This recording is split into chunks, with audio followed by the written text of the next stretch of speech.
आत्मीय मित्र बांधवांना, आज मी या ठिकाणी या रोजी बेळगाव महानगरच्या बाजूलाच असलेलं आणि स्मार्ट सिटीमध्ये नाव नोंदवलेलं बेळगाव महानगरच्या बाजूलाच असलेला एक बळारी नाल्याच्या बाजूला किंवा रस्त्याच्या बाजूला टाकलेले आमच्या हिंदू देवदेवतेंचे बरेचसे फोटो टाकलेले होते। आज मी या ठिकाणी हे सर्व फोटो संग्रहित केलेलं आहे की आमच्या भारतीय संस्कृती प्रकार, हिंदू धर्माचा प्रकार विसर्जन करण्यासाठी जमा करून घेतलेला आहे। पण एक सर्वांच्याजवळ माझी एक खूप कळकळीची विनंती की मित्रांनो आणि बंधूंनो, आम्ही असे जर देवांना रस्त्याच्या बाजूला किंवा गटरेच्या बाजूला जर टाकत जात राहिलो आणि अशा चुका करत राहिलो तर मनुष्य जातीची पण मडी अशीच रस्त्याच्या बाजूला पडत राहणार। कारण का म्हटलं तर आता बघायला मी 1 वर्ष झालं की मडी जिथं ज्या ठिकाणी बघतो त्या ठिकाणी मडी पडायले मनुष्य जातीची। कारण की आमचा एक पुराण प्रसिद्ध धर्म आहे, एक हिंदू धर्म आहे।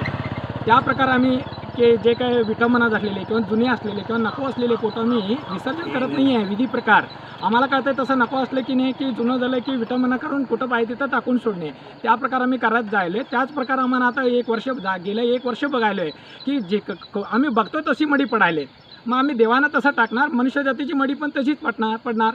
मग त्या कारणासाठी असं विटंबना करणे, आमच्या हिंदू धर्माच्या किंवा हिंदू देवदेवतेंचे विटंबना करणे किंवा असं काही पण चुका करणे असं आपण सर्वांनी मिळून आणि बंद करावं ही माझी सर्वांच्या जवळ हात जोडून एक विनंती आहे। आणि मी वीरेश बसया हिरेमठ बोलत आहे आणि तुम्ही माझ्या ह्या गोष्टीला की थोडंफार लक्षपूर्वक ऐकताय आणि तुम्ही पण असं परत चुका करणे बंद करताय असा माझा तुमच्या सर्वांच्यावर विश्वास आहे। आणि तुम्ही असं विश्वास आहे त्या विश्वासाप्रकारे तुम्ही वागला तर तुम्हाला पण देव चांगलं करताय आणि असे कोरोनासारखे रोग येणे कमी पण होईल असा एक मला देवांच्यावर विश्वास आहे आणि आमच्या हिंदू धर्मावर विश्वास आहे।